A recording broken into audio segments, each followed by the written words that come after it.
Hello, everybody. My name's Milan Starcic.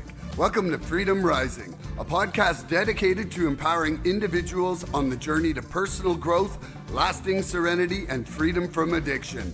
Tune in and join the movement.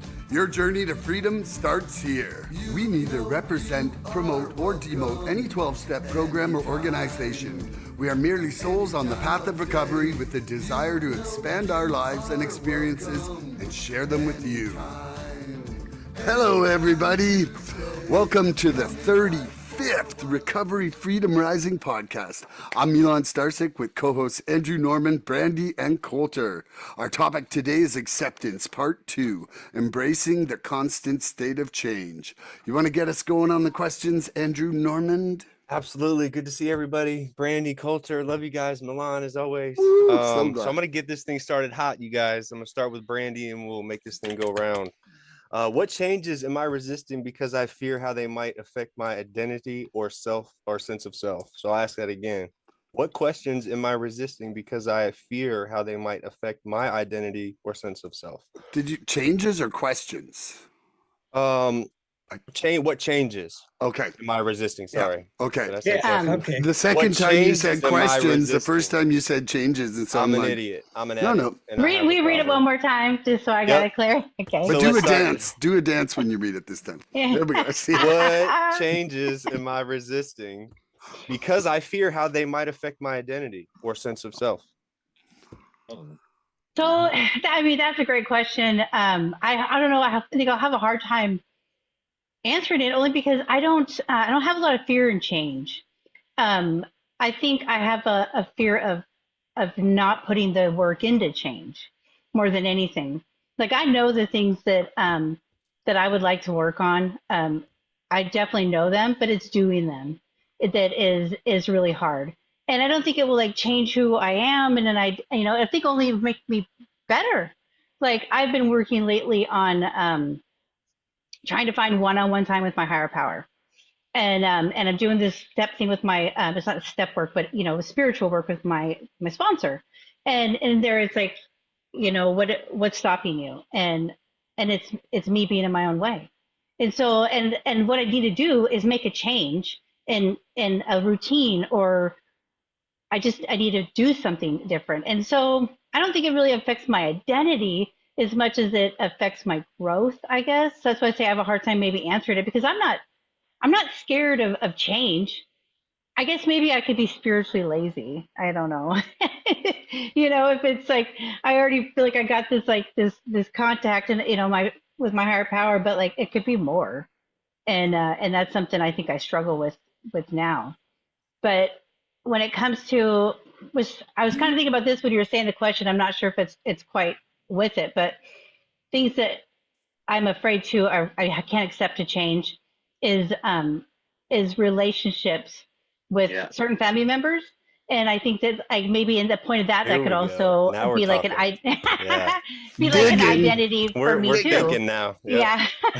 Because there's a lot of things that I know I need to do when it comes to family members, and accepting the fact that I need to do it for my recovery and for myself.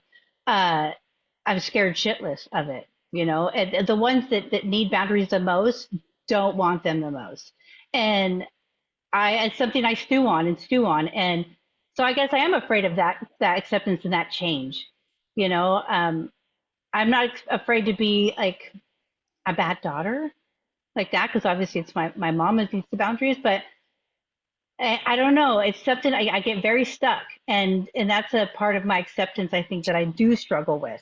Like I can accept mine, but there's parts of me that I just like put on the sideline of it, and then it's the whole accepting other people's shit too.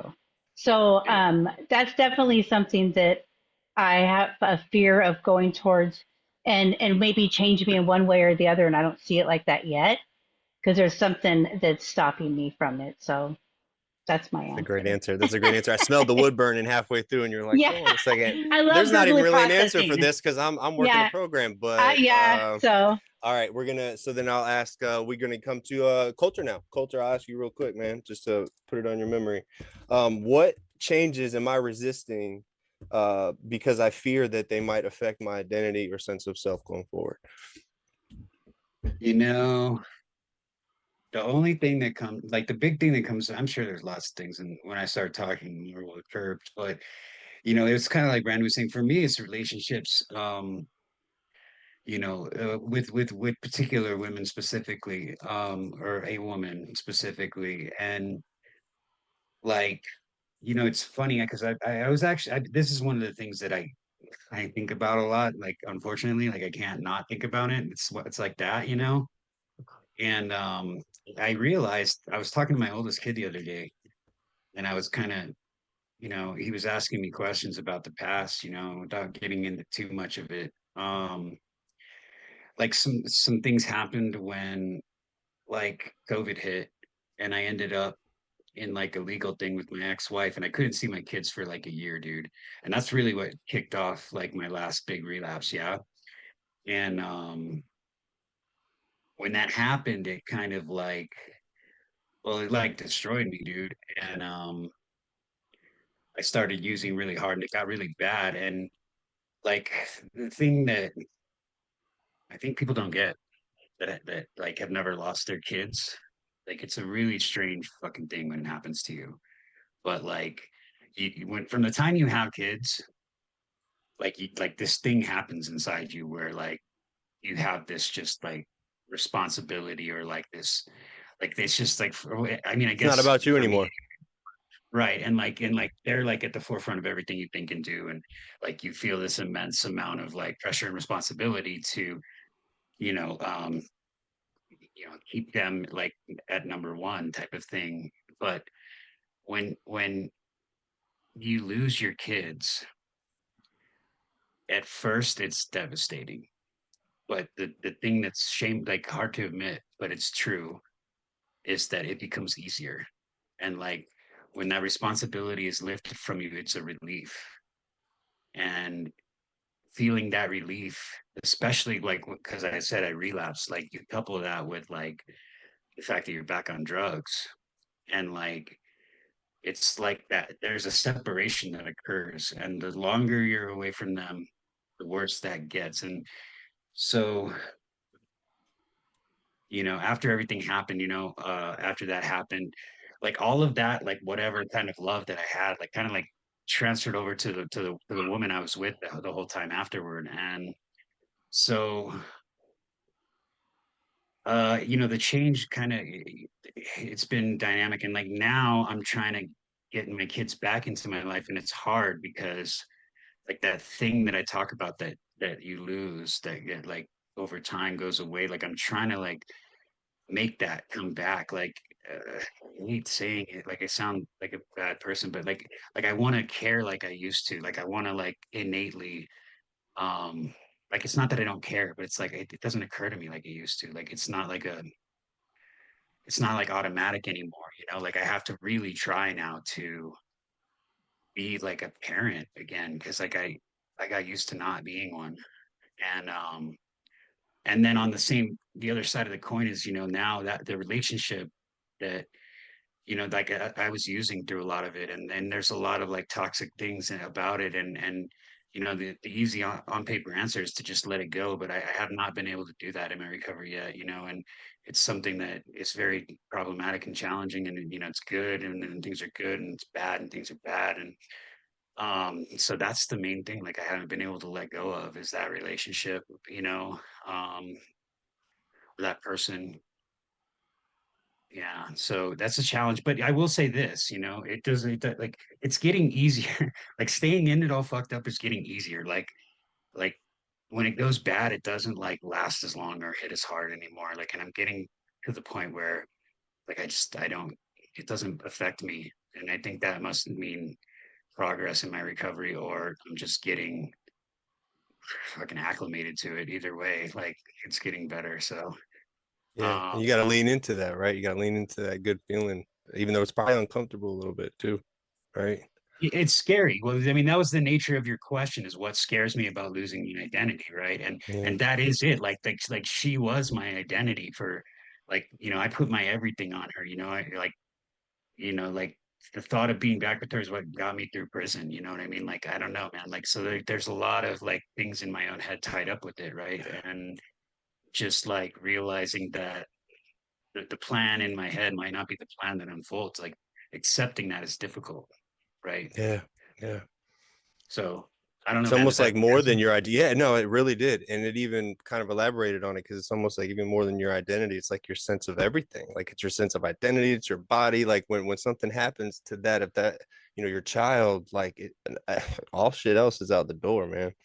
So Right. Well, and it's why, like, dude, I've recently started going to like photo too, like, because I realized like I'm fiercely codependent, dude, and like a lot of like my emotions, my self-esteem, and like things are like tied up in like mostly her, but like other people too, and like I need to get back to where like I am okay independently. You know what I mean?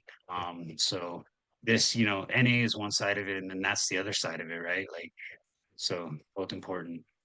great answer, man. Great answer. I All want right, to say Milan. real quick, Colton.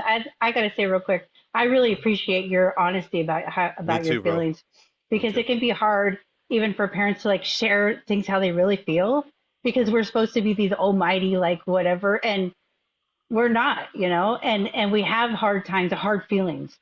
So I praise you for being honest about that and sharing that. And It's we were big. once those children too, right? We were Yep. once the Yep. children, right? So it 100%. really brings the whole thing around full circle. So thank you, Yeah. Coulter, for being vulnerable, man. My heart was really connecting with you on that, man. Yep. And there's no Um, instruction book for no doubt. parenting. No. No. Like it's real easy as a kid to judge a parent. I Yep. know I did a ton of times. And once I became a parent, I was like, shit, man, was I ever a little jerk sometimes? I think that's what they say, like being a I was a grandparent's jerk where it's just at. very I was a jerk very recently, man. Like, I have my own issues, like, with my parents. Like, my mom took off when I was young and like left me in a bad situation, right? And like, she called me and I said some things I shouldn't have because she went there. And it's, yeah, dude, like, but it is. And then you come full circle as a parent and like, you know what I mean? Yeah. It's hard. Hey, when we It's get wild. clean, our defects come out in all kinds of hairy ways. And I think all three of us know a guy named Jerkface Milan that comes out every once in a while. So Man, I I'm don't know if about you know to. him. I don't know if that guy in the purple shirt knows him, but I'm gonna ask him a question. We'll see where he's at. I love you, bro. Yeah. What Milan, changes are you, Milan, resisting because you fear that they might affect your identity or sense of self going forward? So I got two parts to this answer because there's one that came to mind and then one after Coulter was talking that I thought of as well. But like right before I came down, my wife was in the kitchen, she's cooking something, and I come and sit down and I get a response, and I take that response as like having like a negative intonation, and then I respond like a jerk face, Milan, right? And I'm sitting there and I'm like, why? And I said this out loud to her. I'm like, why can't I give you the benefit of the doubt in a situation? Like, I'm like, what is stopping me from giving you the benefit of the doubt that that wasn't meant like an ass? Like without even asking, it's just like the roll, the cycle. It's like bang, bang, ping pong, and uh, and so there's some sort of thing that's stopping me from pausing and analyzing that before I react with her. Mm. And it's almost like uh, not wanting to be like the second class citizen in a relationship where it's like, well, if you can do this, then I can do this. But it never makes for two nice people by the end of that game. Yeah. Like that just ends up being a couple jerk faces that I don't want to be around either one, except, I'm kind of stuck with this one. And, you Can't know, run from that one. And and then, the other thing is like, it's an admission of lack of coping skills. Like mm, something happened to me in the last like 8 months of using that like cracked my capacity to be able to just like, I was like, before that, I could handle anything anybody was saying involved with work and just like water off a duck's back and still proceed and just like go at a high level. which is kind of required for some of my job. And something happened there where it's just like now I get too affected by like the other negative treatment from others. And it's like the admission of that weakness is just like I it, it's so like this is like my first out loud admission of it ever, right here. And it's That's like, beautiful. and it's Proud of you. crushing to me though. Like because it's like, man, in so many ways, like I started out thinking I was a superhero when I was young. And then my back broke, right? And now it's like part of my brain broke. And it's just so hard for that admission to keep, like, I don't know. It's a really hard identity change because it calls into question what I'm doing with my life all the time on that front. Yeah. Because I can't handle the rudeness from people and meanness, and it's something that I'm not really sure how to move forward on. Yeah. It's hard to just sit in that and stew in that uncomfortableness when you're like faced with it, right? And not say like, I hey just man, can't take abuse. I'm fucking hurt, man. I'm hurt yeah, by what you're saying, it takes you right back. and because you're paying me, you think you can say that to me. Yeah, yeah, You know, yeah. Thank you for that, man. I love that. I love that, man. Would you like me to answer it now? I Me would answer love that? you to answer Okay, with I the didn't know. dance, like that little dance Okay, you do you with asked your me head. earlier. Look, I always say if I'm asked to be of service, I do what I'm asked. So I will do what I got to do. When I asked Brandy to wipe all that dust off her shoulder from all that recovery she's working, she does it.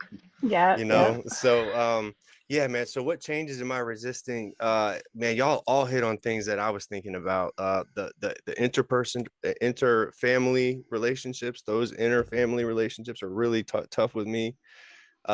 Getting back because they're constantly changing, right? As I'm changing, and I'm changing in all types of different ways, right? And I was trying to keep my ties to them in active addiction, but I was sick, man. I was sick as shit. I was in that grip. So I was doing it in ways that I didn't even know, right? I can't even remember half the shit that I said to some of them to keep me going and keep my relationships with them positive, or in that, so I could maybe have a place to stay. Whatever it was, it was always transactional, right, guys? I mean, for me, it was always some kind of transaction at the end of it. Now that doesn't mean I'm not a compassionate, loving person. I am. It's just I was surviving. I was in survival mode, right? I was, as my literature says, reduced to an animalistic level, man. I was living like a dog because I didn't want to die, right? And so as I do a little more work, I'm more, you know, as all y'all were talking, all I kept thinking about was that ego and pride, right? That ego and pride, right? What does that shit do? It edges Yeah, got out. yeah. Ego edge got out. It edges got out, man. And our pride, we will ride that shit till the cows come home, man. We will ride that shit to the end of the cliff, and maybe have be falling off and still be working on that ego and pride. And God, when I was able to let some of that shit go, because pride will get you killed quick, man. Pride gets in the way of a lot of healing possibilities. You just shut shit down. I mean, so somebody comes to you with the solution and you're like, no, I'm good. Yep. Right. I can handle it, because it makes you look weak. Right. There's no humility. There was no humility there.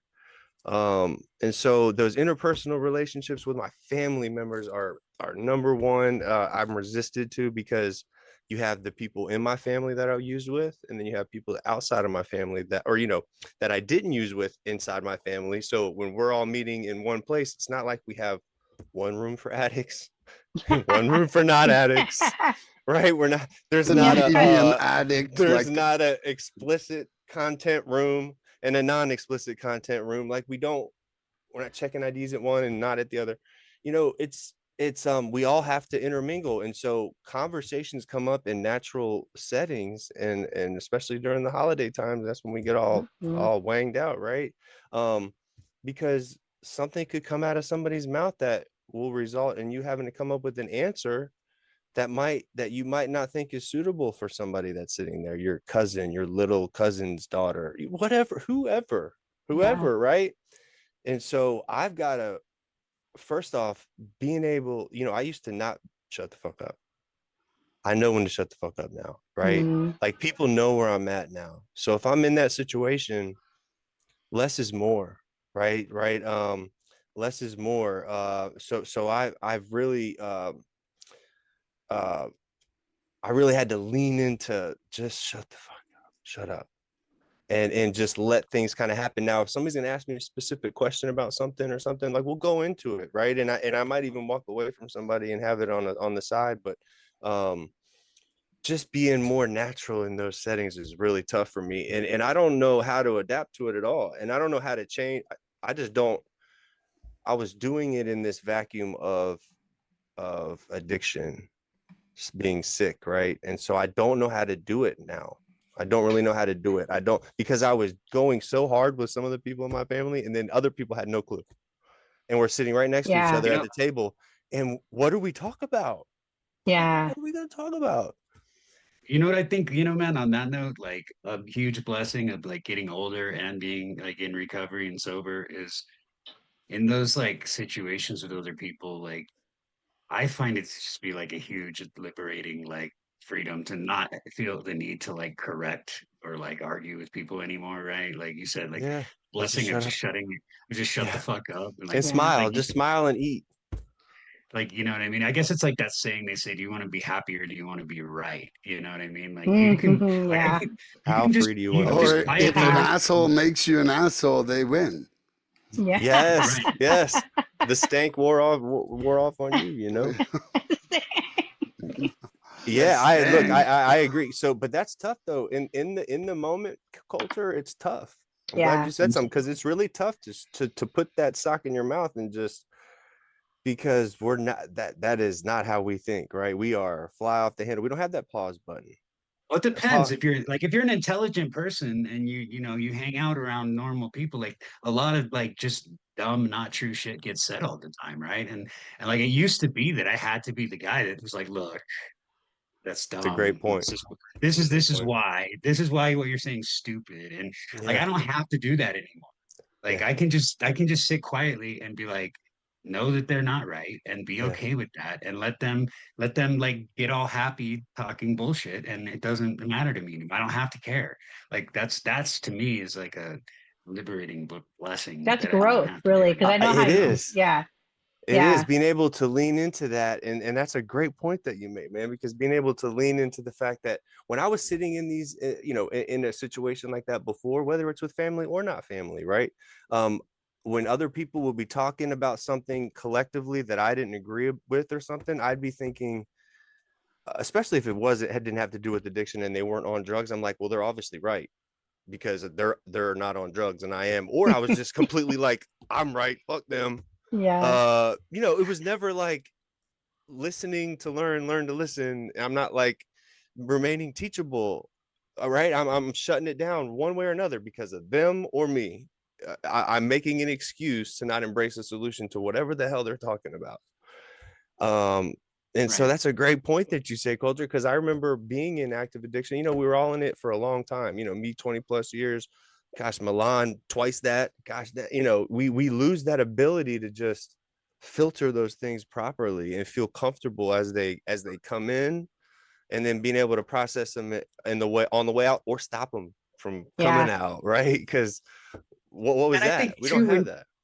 it's kind of like that thing, like when you're in addiction, like you're like constantly trying to either make people see or think what you're trying to make them think or be understood, right? Like you're always pushing this, yes, like, Got that this is mask why on, I boy. think what I think. yes, This is why this is, but like when you're not doing that, like when you no longer have anything to hide or prove, you no longer have to do that. Like you yeah. can just exist. You can just exist and like let them be them and you do your you thing and who the fuck cares what they think, right? Like, you know? I love what you just said. That's I mean, that's Yes. how I feel from when I was using to being clean. Like always trying to get someone to believe my bullshit or to feel bad for me, Right. to just being like, I don't And, really care. and really, it's just you selling it to yourself. That's Yeah, all it is. Yeah. yeah, Yeah. Look, we're coming into this Yeah. situation. It That's didn't even have nothing to do with them. We're selling it to ourselves because we've been yeah, selling it to ourselves in our own head. brain selling bullshit, buying Well, bullshit. and that's the thing too. Like, when I used to sell, because I used to sell drugs a lot, so I would deal with people a lot, and I noticed a common thread among like active addicts, and it's like whenever like, and when you think about it, we did the same thing. Like, but like when somebody is constantly like trying to convince you of something, like that's what it is they're trying to convince themselves, right? Like if Yeah. someone's like sitting there talking about how fucking gangster or whatever it is, like they are, like it's not that they want, like they need you to believe it because they need to believe it. You know what I When I mean? Yeah. know something, I got nothing to sell. Yeah, Like exactly. Right. when I know it, I'm just like, okay, lay your fucking cash down. I'm like, right now, Yeah. $1,000, $1,000 right now. Yeah. I'm like, when I'm certain and Milan talks $1,000, you better have better facts than me.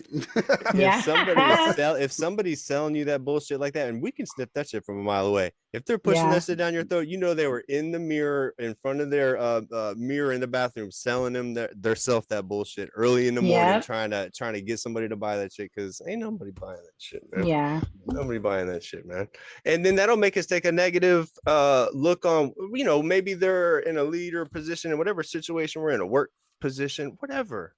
We'll go negative with it quick because we can find a difference. We will find that difference. I don't care if you got Hmm. 700 similarities, we're gonna find that difference and be like, Yeah. well, I'm gonna attach myself to this little string here. Y'all can go around me and be productive members of society. I'm gonna hang tight. I'm comfy right here, right? Nobody Yep. wants this one, do they? Nobody wants this thing, do they? So all right, so yeah, that's kind of, that was a great kind of go around with my question, Absolutely. Brandy, you want Brandon. to Yep. ask Colter now? Yes. So I looked looking into, diving deep more into acceptance. So a definition: acceptance means fully acknowledging the facts of a situation and not fixating on how it shouldn't be that way. So this is the question to it. If you find yourself fixating on how it should or should not be, how do you work through it? Oh God, this is for me. Is this for me? Oh, Yeah. is it ever? Okay. Dude, this is like the number one thing that I just fight with every day, dude. Like all the time. And Take it's us to mostly with my school, kids. son. Mostly with my kids and like with the chick, that I talked about before, because like that's what my brain does automatically. Like and I have to like actively like get on YouTube and like look up like relaxing meditations, or I have to like call Milan, or I have to do something, because like when it gets bad, like I don't do shit until it gets like to the point where like my emotions start getting bad, you know what I mean? But automatically, yeah, like that's what I focus on by default, is how they should be blah blah blah. Like, you know what I mean? Like why, like if you were as good as I am or doing the right thing, then you would blah blah blah, right? But like it's all bullshit, right? Like it's just that's it's but it's so automatic, and it's such a spiral for me. Um like and it sucks because like for me, like I get to a point in the day where I'm okay and I'm at peace and I'm serene, like through different methods. But then for me, the reset bit button is when I wake up. It's the worst when I wake up. When I wake up in the morning, Mm. like often it'll be like a dream or like the first thought that wakes me up and I cannot go back to sleep. And it's like something like that, like some kind of obsession about this person or like situation that's not the way that it should be according to me, right? And then that will spiral out, and then I'll have to catch myself at some point in the morning during the morning cigarette or whatever, and and either actively try to pull myself out, which makes the day better, or not, and then the day doesn't go well, you know what I mean? Mm. How do you do that? Like I said, for me, dude, I like What are like some I ways said, that you there's like use? Yeah. I use like guided meditations on like especially when it because like the big thing that it'll trigger in me is anxiety sometimes. And like when that anxiety overwhelms me, like to the point where like I'm like considering using or drinking, like because it'll get that bad. And like when it starts to get like that, like guided meditations to relax. Like I said, I've called Milan before. Usually calling, reaching out, or something like that, something meditative. um that's what I've been doing. I haven't used or drank yet, so that's good. I mean, I made it this far. it's going to working. be. Yeah. But it's not. I'm not Shut gonna up. sit here and tell you like there are days, man, where I've come close. Like I like those that type of thinking is what does us in. You know what I mean? Hmm. And it's very hard. Like it's gonna be the biggest challenge through this recovery, like for sure. Like it has been up till now, and it will continue to be. Um, but like I think it's all that automatic stuff is that's hard stuff for me. Just getting out of my head. That's the ticket, right? Scary And place, like Yeah. man. I gotta, and I think I need to up the service game too. Like, like hosting the meeting, Love like that. our morning Yeah. meeting is like it was like it had like a much more of an impact, but I'm kind of used to it now. So I think I need to like up the game and start doing more in that regard. I gotta Doing get out of service myself. or being there for another addict is like the one of the best remedies for being in your own head. Right. Is to get it not get into someone else's, but to like I host on Mondays and I'll like every Monday I'm like, I don't really want to do this. Like and then I get in there and then clean time starts and I'm like, this is why I'm fucking here. And I'm always excited and I don't want to end the meeting. But like even Right. if it's talking to some so it's to get people. So I think service is a great way It's a posture of the to heart, guys. yeah. It's somehow gets us out of our own head. Yeah. Yeah. Yeah. And yeah, you're of service Yeah. culture. So just and I would even say lean into that, but lean into like setting the example in that position, right? Like, because I'm just we can all get complacent with our roles and things like that, but like if you set an example and really kind of make a difference, in whatever service position you're doing, I'm keeping it on me. I found that really allows me to take pride in that position, right? I'm not just Yeah. like there, I'm not showing up. I'm Yeah. trying to make some kind of positive, you know, Impact. yeah, Hmm. something like that. I mean, Yeah. And also one thing I forgot, the puppy. Like I think getting the puppy is really helpful, man. Like, hey, forgot about I the think the puppy. last relapse, like Dare you? the last puppy saved me, and this puppy's saving me too. Like it's kind of exactly being a service to other people, but like like I have a reason to like do shit. Like like Yeah. this puppy will die if I don't do stuff. Like I Yep. have to feed this puppy. Like I I have was to real fucking keep surprised fucking when with you were it, or breastfeeding the other day. you were not surprised, This homie. You is were not. jealous. This is not an A You were dating, guys. jealous. That Come is on, different. And this man. podcast is not about It's that. another fellowship, guys. Come on, that's a different fellowship. I I just miss throw all the good silly shit. stuff I out miss there. all the good shit. That was Oh funny. man. I'm Milan's sorry. you guys don't Uh, even know. You guys don't know how often Milan hits on me. That's It's so, crazy, dude. that's so hey, funny. hey, That was great. I'm sorry. That was great you might though. want to use Milan as your second sponsor or something, maybe. I don't know. I'm gonna use him as something. I just don't. I don't know if I want to talk about it on here. That was So funny. funny. So funny. You got me. Okay, triggered. so can you repeat the question, Bendy? Yes. Please. Yes. So I'll say the first part too, because it kind of goes with it. So acceptance means fully acknowledging the fact that a situation or of a situation and not fixating on how it should be, how it shouldn't be that way. If you find yourself fixating on how it should or shouldn't be, how do you work through that? So, first, I have to find myself doing that. Like there's times where I don't realize till it's way over that I've Mm, even done it. Yeah. Like there's yeah. like I can be like shit morning, totally stressed, worried, and then I'm like 3 p.m. I'm like, oh, that was just me doing that. Why didn't I stop myself from doing that? Like Exactly. like hindsight Yeah. is 100% acceptance. Like I'm like I can accept anything as long as it's not me living it at that moment. Yeah. You know, Right.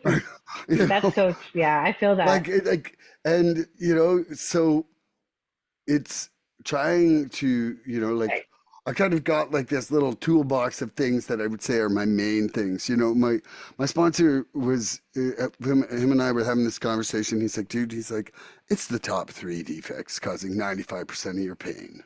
you know? So it's Mm. like I'm trying to keep just three things, like and really those would be like acceptance, anger, and anxiety, and the anxiety mostly is financially caused. And when that's coming up now, I'm just trying to look at it. First of all, pray. I'm like, please take away my fear, my anxiety, and my intolerance or my lack of acceptance, whatever it is, and I'll say it 10 times out loud. And that has never not brought it down. At Mm. least, like, if it's a 9, it's down to 6 after that. And that's a considerable difference in serenity, taking it down a third. Did you try that when I told you to try it, Coulter? Did that help at all for you? Like that method? The one or two times that I did it, it did help. Yes. It's Yeah, just for like me, it's like I said, like the morning is like a reset, dude. And like I have to like that's one of the hard things for me is like remembering things that worked yesterday the next day. You know what I mean? Like Mm. I have to I really need to like beat things into myself to make them routine because my routines are terrible. You know what I Because in mean? the moment, it's hard to be I, like, I know what to do. yeah, Right. but Yeah. like I have the hardest time with all of that when I'm not on my program. And Mm. so, like I really fight now to try and keep my program solid for sleep, you know. Even eating shit for a few days will have the same result because it'll affect my sleep, Yeah. or keeping my caffeine down. And that is like a real problem maker versus problem solver thing for Yeah. me. Like I'm just like, whoa, holy shit, do I ever not? I can't find serenity on coffee anymore. So now I'm Yeah. just on tea. Like I'm like, okay, it's all right. Acceptance. Oh Accept. yeah. I've Yeah. got it. That's right. I've got acceptance that doesn't need to be. And the crazy thing is, though, is that you think, oh yeah, coffee works so good, and it's like, man, you try a few days off coffee, and I'm like, I'm actually just as awake as I was, Yeah. except I'm Yep. not like. Thinking about I'm not coffee. like reactionary, defect, shortcoming. It's like I'm Yeah. in the fucking hockey, Right. slap shotting emotions around. Bam, bam. Hmm. But and I've been trying to do meditations and like I was doing a lot of pull-ups and then I hurt my shoulder and so now I'm doing a combination of pull-ups and yoga. And the yoga is kind of like a meditation. So I'm doing Mm-hmm. like two short hard ones and then like a half hour easy one to finish it off with. And it definitely like yoga is like meditation in the sense that it's a time where you're just getting Yeah. in touch with your body and your breath. Yeah. And there's something about stepping out from the day to do that. That like I just don't think there's many things. Like as soon as you get out of doing something like yoga, everything else is like blah blah blah blah blah blah blah blah blah, blah and you're like, You're like, whoa. bring me back to yoga. Like it's like you're skiing down a really steep hill and you have to react fast or you hit a Mm. tree. Like You ever done hot yoga? yeah, and not anymore. I'm like when I was a bit younger, I was way better at sweating. I Like dated a chick that did hot yoga, and that bro, she was like, she could kill me. Yeah. I don't like to sweat. So, Like, imagine walking into a place you're already sweating your yeah. everything off before you even start moving. I did it a few times and it was just like Hell, hell, hell. no, like first of all, like you bring a towel and then they've got towels and then they like want you to like rub the whole floor down. I'm like, oh man, this room is just like dirty ball sweat everywhere. For the Yeah. first time in Yeah. my life, I want a Exactly. cold towel, not a warm towel. I want a Yeah. cold towel. Wipe this. Yeah. Yeah. Funny. So yeah, that's pretty much my answer to that. I like That's that. funny. That's funny. All right, ask me one more time, Miss Brand. Okay. All right. Acceptance means fully acknowledging the fact of a situation and not fixating on how it shouldn't be that way. If you Hmm. find yourself fixating on how it should or should not be, how do you work through it? Yeah. Man, I love that question, Brandy. Milan, you hit on the crippling, what that financial one is crippling, right? Depending on what that financial situation is, that one will cripple you every time Mm.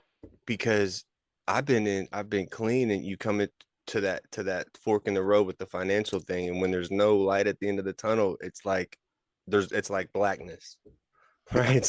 It's like there's hell right on the other side of that thing. But then, then as hopefully as this thing works and you're praying and you're working some steps, those answers are coming to you naturally and you're able to get through those things. I mean, I look at like lost possibilities as like a new awakening somewhere else in the corner, right? Because Mm. obviously if I'm staying connected to that higher power of mine, I know he's got something in store for me on the other side. He's not just going to leave me hanging, right? And I'm not going to leave him hanging. I mean, I got nowhere to go, right? And so that's huge, man. When I find myself in those situations, Brandy, I start. What I do is I find myself getting very anxious, and then I realize, and I come back to the whole like my breathing controls my thoughts. That breathing too. Breathing controls your thoughts, right? Um, and that is a fact. There's studies that are done a lot of times, especially as an addict, we will get in a public situation or whatever that situation is, that is an anxious situation for us, and we stop breathing. We don't even know it. Like we literally stop breathing. Not I'll slow start down breathing. like I'll gasp all of a sudden. Yeah. And realize I'm like, how fucking long was I holding my breath? And you'll gasp and you still won't realize that you weren't breathing. It'll just be like, oh, that was a gasp. You just don't even No, I realize that you realize. stopped.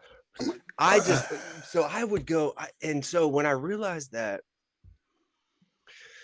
our breathing controls our thoughts, right? And then I'm able to notice things in the room. I had a therapist a long time ago. When things, I would be sitting in the room with him and he wouldn't have the answers I want. And I'm like, Doc, I'm feeling really weird right now. Like you're not giving me the answers. I'm at the place I'm supposed to be getting the answers. And you're asking me weird questions, and I just don't like you, right? And he's like, I just want you to notice the lamp. He said, I want you to just breathe deep. And I said, I want you to look at that lamp, notice what color it is, and just notice where it's at in the room in relation to you. And then he's like, just look at the clock. And I want you to kind of go throughout the room and notice like the clock, and just notice things around the room mentally and take a mental inventory of it. And the meanwhile, just noticing your breathing, breathe in, poignantly, and breathe out. That shit changed my life. Hmm. Changed my life. I did not like that guy, and I still didn't like the guy after that. And I didn't understand what God had taught me in that moment and why he was Yeah. put in my life until now, until I'm able to look back at it and go, that dude was a genius. And I know why he was sitting in that desk. And so breathing controls my thoughts, man. If I can breathe, I can pause, Colter. Right? Yeah. Well, I had that ability to pause and think about it's it. funny because I didn't remember it, but when you asked me earlier, you just brought that up. Like I actually learned a technique on YouTube. I don't know if you've ever tried it, but like, have you ever done like the breathing square before? Mm-mm. Mm. Yeah, actually, that actually is a really good one. So it's like you breathe in for 2 seconds and like in your mind make a square. Like so you breathe in for 2 seconds, hold it for 2 seconds, let it out for 2 seconds, hold it for Okay. 2 seconds, and you know what I mean. And you just do I this. So like like when that. shit's really intense, I like I just that. start making the square, and yeah, it's crazy box because it breathing, really they call it. does. Oh, Okay. okay. Is that what it We'll have is? to, yeah, Yeah. okay. Perfect, man. I'm gonna have to look that up later. Yeah, anything that I can do. And when you said that, I'm sitting there breathing while you're doing this. Yeah, I was I'm like breathing, and I'm like going in the circle with you. So Yeah. it's obviously it's something. Yeah, so that's really, really cool, man. So breathing controls my thoughts. When I'm able to do that, right, I got what I have to lean into is accepting like the natural flow of life. We're talking about Yeah. remaining accepting of like anything that's coming in and that constant change, because shit is changing. I am not surprised about anything anymore. Nothing surprises me anymore, right? And so if I can recognize that change is not something like to fear, right? I don't need to fear change, because change is coming, guys. Like Yeah. we are not the Change same is person. here. Yeah. We are not the Change is same here. people that started this podcast today. Yeah. I heard somebody that say you never meet the same person twice, ever, even when you know that person. I've heard When something like you, that. Like siblings are never parented by the same parents.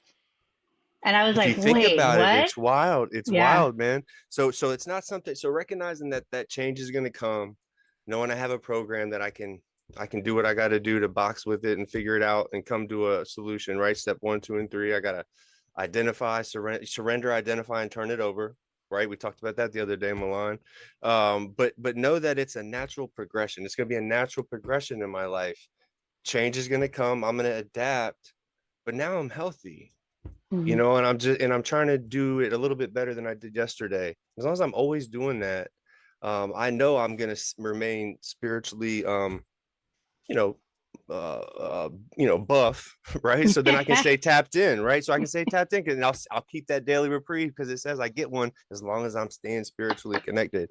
And so, and then the positive outlook, gotta have that positive outlook, right? And then keeping it, maintaining that positive outlook, because we all had positive outlooks when we got the call from the dope man, or when we came into some money or whatever that thing was, right? We were fucking stoked. And that's how I know this thing's mental, guys. Hear me out. I know y'all have heard me say this, but some of y'all have.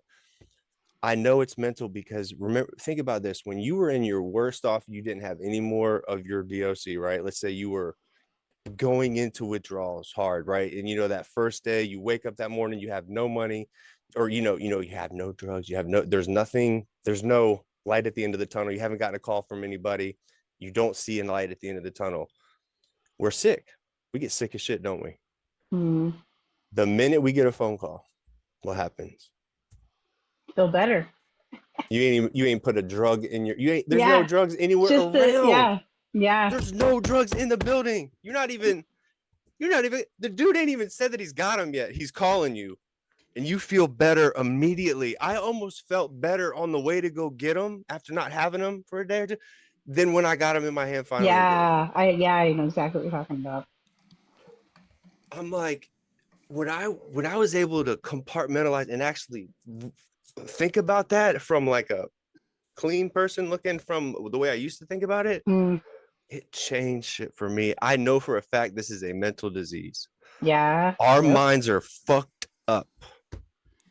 Right. And so if you're telling me, think about that. I didn't even have the drugs, didn't even know if I could have got arrested on the way, but my mind is telling me I'm good. I'm straight. I got him tricked. I've tricked my mind now. The drugs have been so much of I've needed those drugs for so long. They have tricked my mind. Self-delusion. Bro.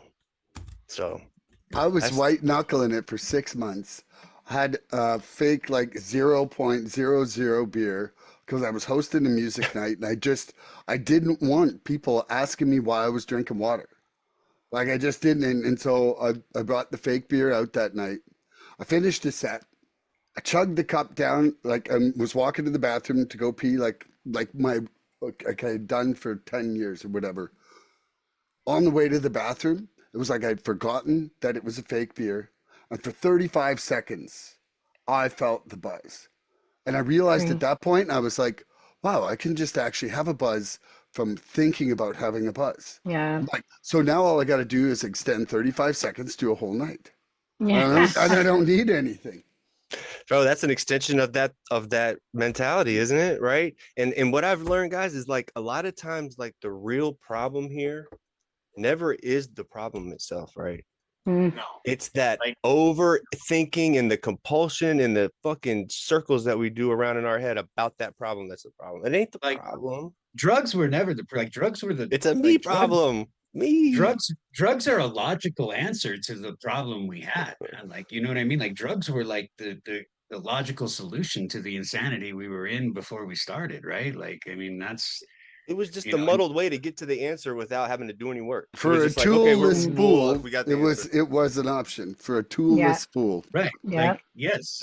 Like until you can't sustain it anymore, like it's the thing fixing the shit that we're fixing in this program, right? Like that's what the program is for. It's not to fix the drugs, it's to fix the bullshit that started the drugs, right? Like that's why if we are not progressive in our recovery and doing work, guys, our brains we will trample over ourselves, right? Our brain will it'll just overtake us again. That's why we have to be progressive in our recovery at all times. We got to remain teachable. These changes are coming in. If we don't adapt, or we don't get on Zoom, we wouldn't be here right now. We had COVID come in. What do we do? A lot of people died, right? I'm hearing people were falling like flies. The people that weren't adapting were falling like flies. For what? For pride that they didn't want to, they just had to go to an in-person meeting? Come on. Yeah. Get your ass to a Zoom meeting and hear the message, man. Be adaptable, remain teachable. As soon as you got this thing figured out, as soon as you think that in-person meeting is the only thing to do, you're done. You're done. I think, dude, the thing we have to remember too, man, is like we are like the precious few, like like those of us that are here talking about this, making it this far, like the recovery rate for like prominent drugs now are like, dude, they're abysmal numbers. I mean, like People I Yeah. don't think even meth, know it. There's Don't I single even know think the think digits.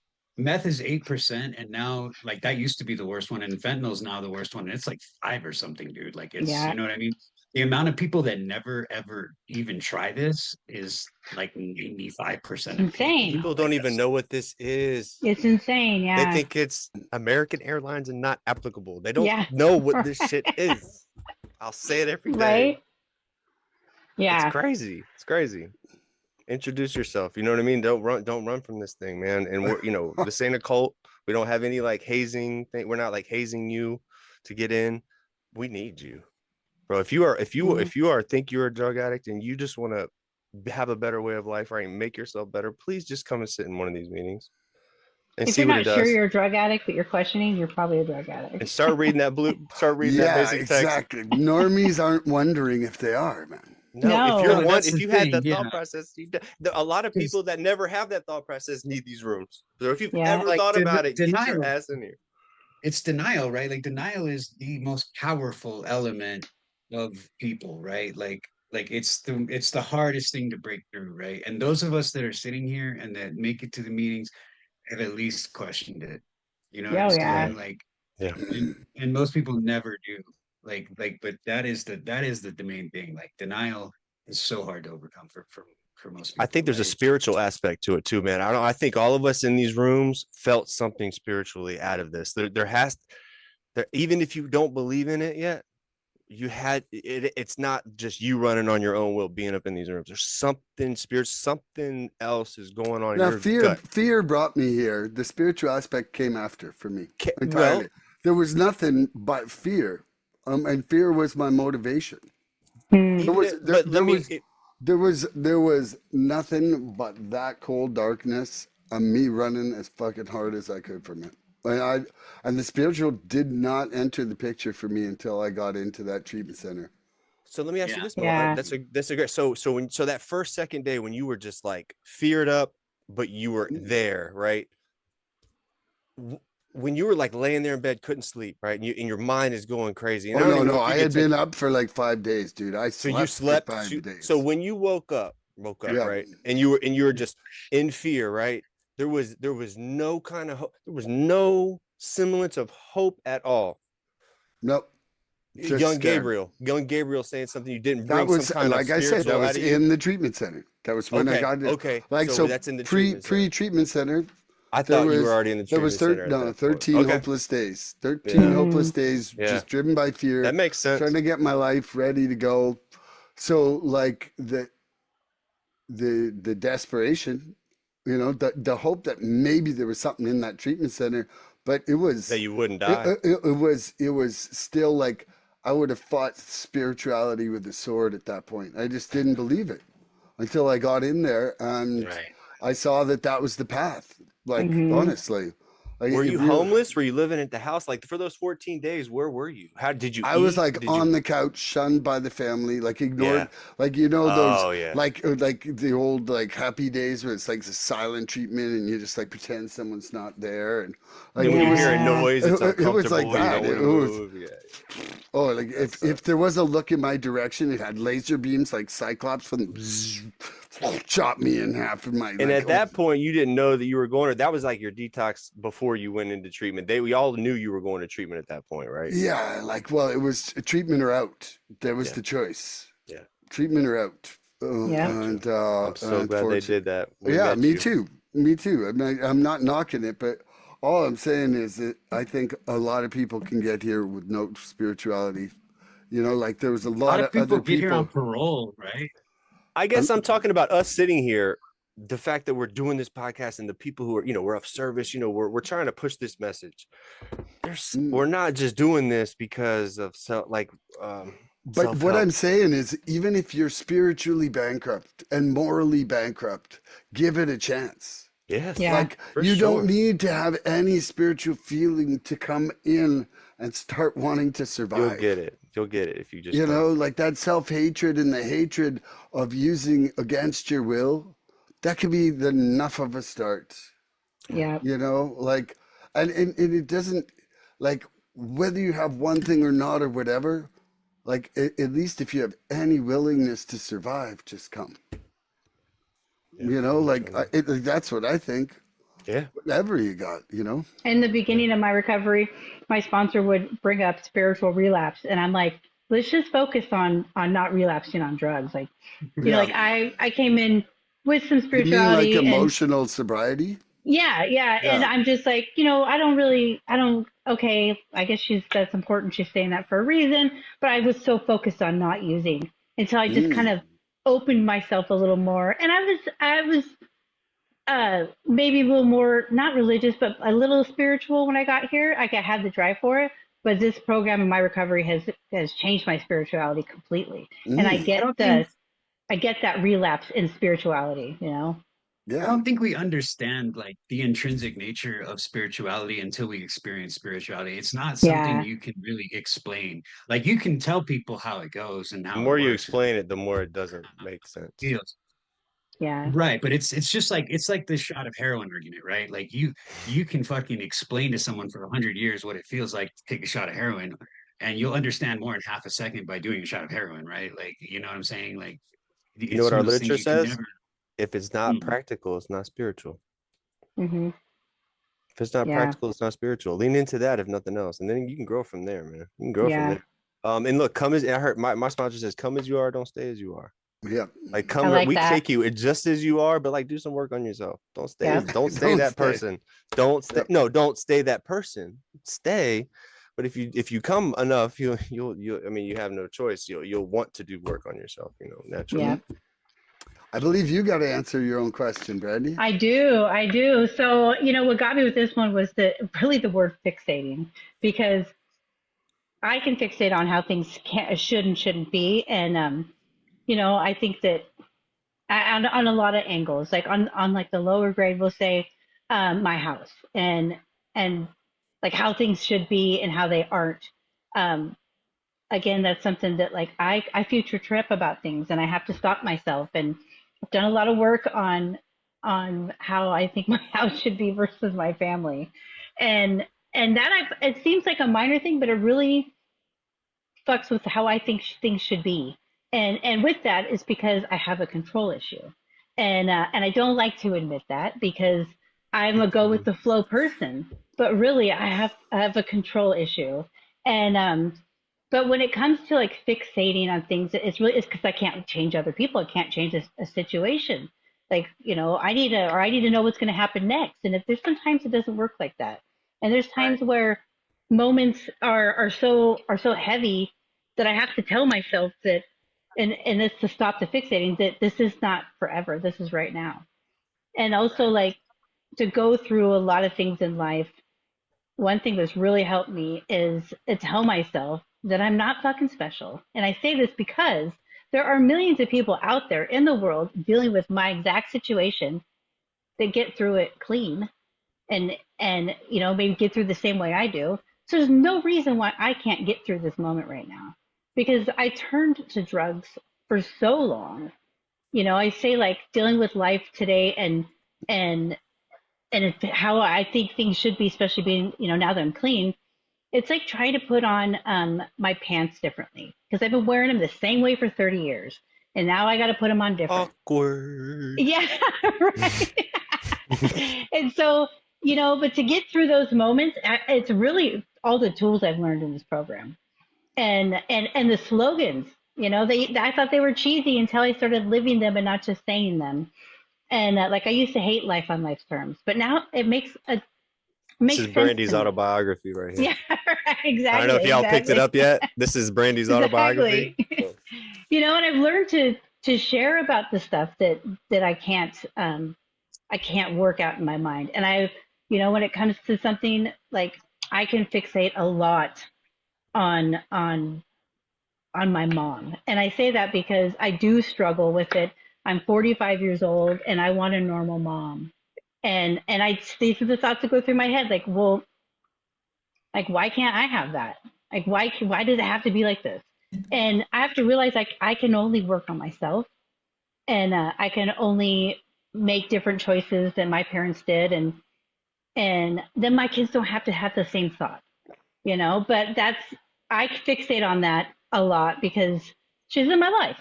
And then I That fixate one. on, yeah, exactly. I mean, she'll message my husband and rant about, because she knows I'll be like, don't fucking say that. Like, guilt trips do not work with me. Like, I'm a very sentimental person, but if you guilt trip No, me, don't it is come the in here with that. opposite. Yeah, like, no, no, no.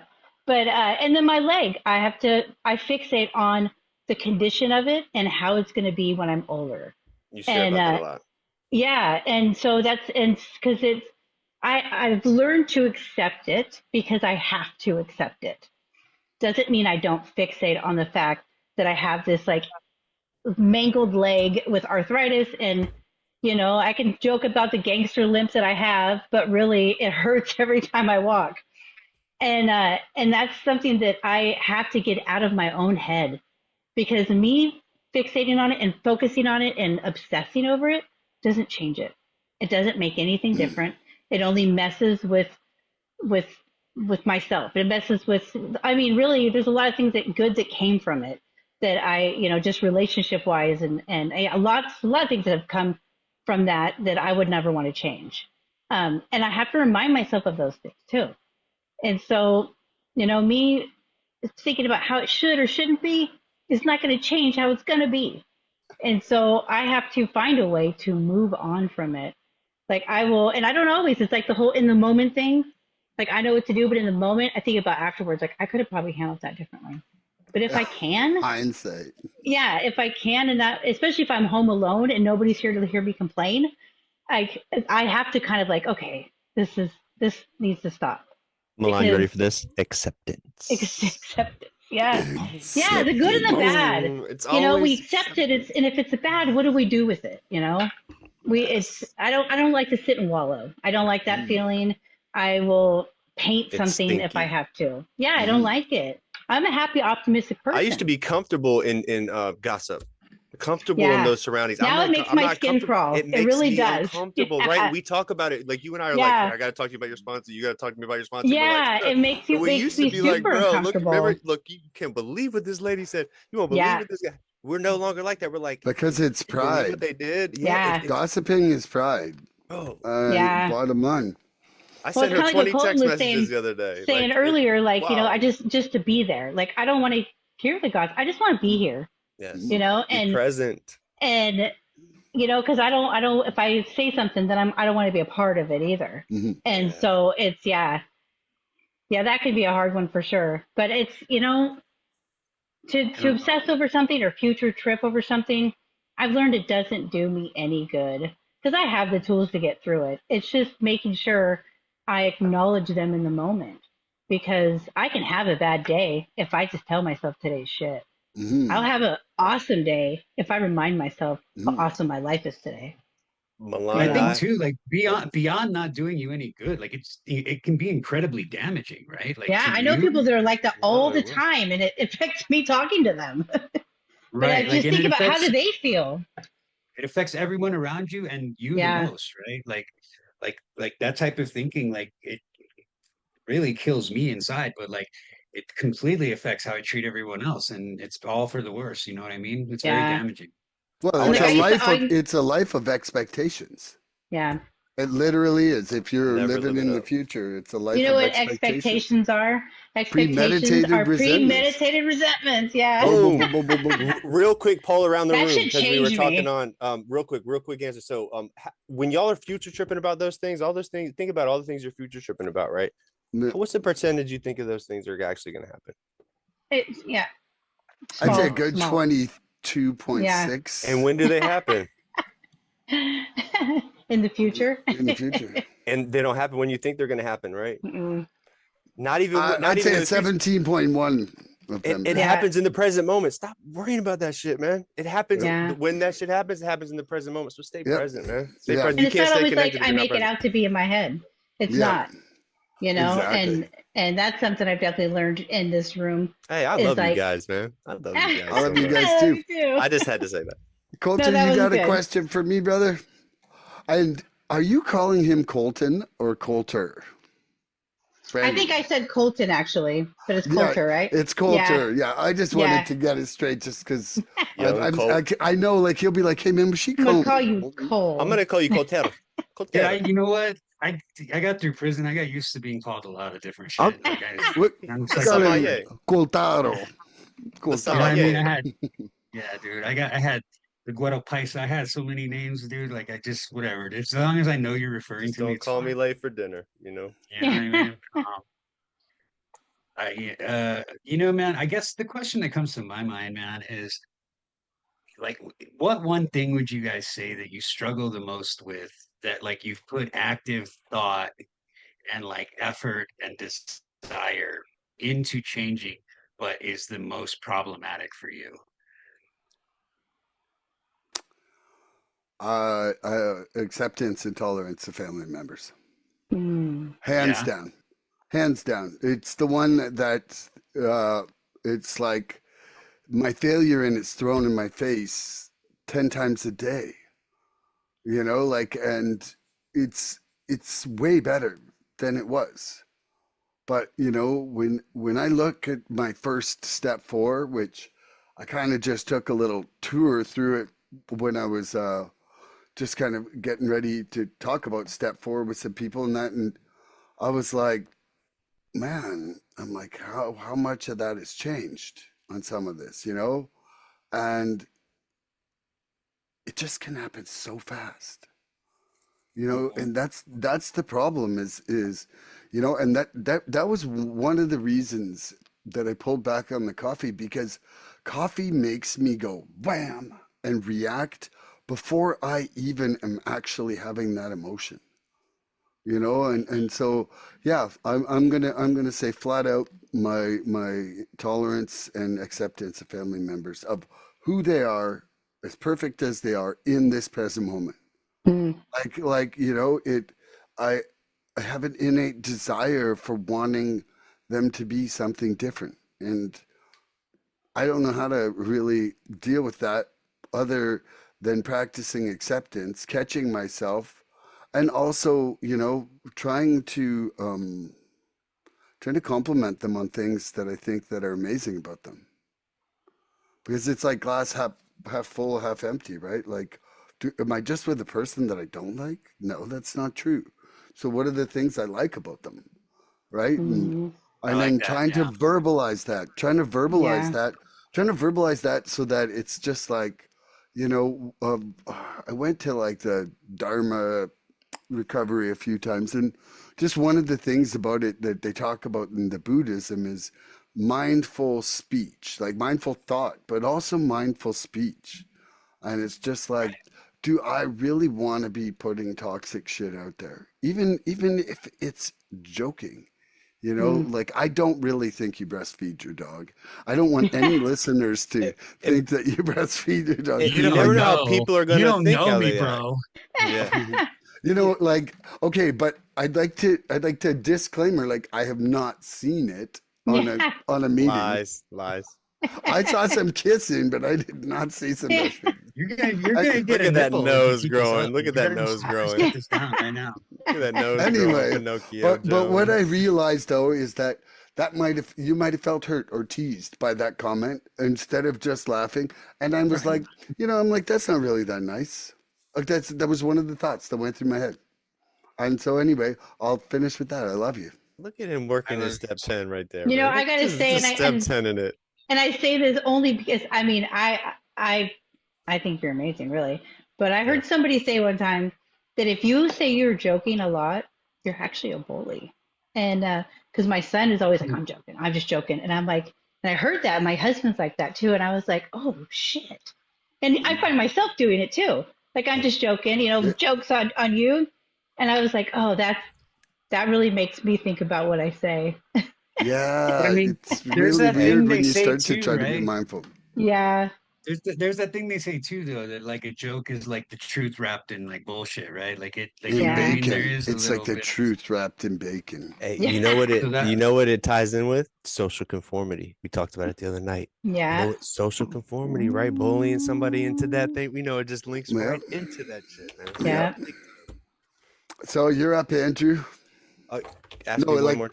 Colton or Colton. Young Colt. Young Colt. Look what I did to you. Colteros. Nobody's bolting like my man Colton. Colteros. Fucking Colter. whatever. The Dude, I'm sommelier. Bradley now. Whatever, you know, just Yeah. whatever. You Benjamin just pick Button. one. But no, the question was like, is there a specific thing that you've put active thought, effort, and like, you know, desire, like to change that you have the most trouble having success with? Yeah, what I'm having a problem doing is like I'm really, really, really excited and motivated for this recovery thing. Really, really excited. But I'm not so much about like this new life thing, right? This new life thing with stepping outside of my comfort zones now is really tough for me. And I mean that by like actively seeking out like new experiences Mm. and doing things that I used to not do. I even have a problem doing the things that I was doing in active addiction clean, right? Like playing basketball. I was the one white guy in high school dunking a basketball. Now they're everywhere. I was that dude. I was like I was a badass, right? I scoring 35 points a game and stuff. And now when I was in like rehab, they gave us 2 hours like every other day to go in the gym and shoot. I didn't shoot one basket while I was there. I was uncomfortable. I don't even know why. I still don't go play basketball really because it's just something that I don't, my brain, what is that term? There's a term for it. I should have it written down, but it's having no interest in the things that we used to have interest in. There's a weird name for it. It's oh my gosh. Change. No, it's there's a specific term. I will come up with it before the end of this podcast, but it's a term for in the definition it is no longer finding joy in the things that we used to find joy in. Our brain is, I think, the word you're looking for. No. I'll know exactly what you said what it is. God, I wish I could like phone a friend. Evolution. Phone a friend. Nope. But yeah. No, it's oh God. I can't. We're not gonna do it here. So yeah, stepping out of those comfort zones. I have to find new activities because obviously the old ones that I'm thinking about getting into that I used to get into, I don't mentally think that they're, I don't just get excited for it, right? There's certain things that excite me. I don't try to process my way into an excitable state of mind, right? Like things just excite me or they don't. The things that don't, I'm not gonna like go get a cooking book about it if it doesn't excite me. But if it does, I'm gonna write it down. I'm gonna put it next to my gratitude list, and I'm gonna maybe look at it down the road as something that I need to explore because I have got to fill those blank times with things. But this podcast is one, right? This is filling up a lot of like space on my days off. This fills my emotional sobriety so topped up. Like these conversations leave me just like spinning with good spiritual ideas, man. It's so beautiful because our thought process leading into it, then we come here and we get each other's ideas and thoughts about it, and then we come out of it different and we stay clean while we're doing it, maybe helping somebody down the road.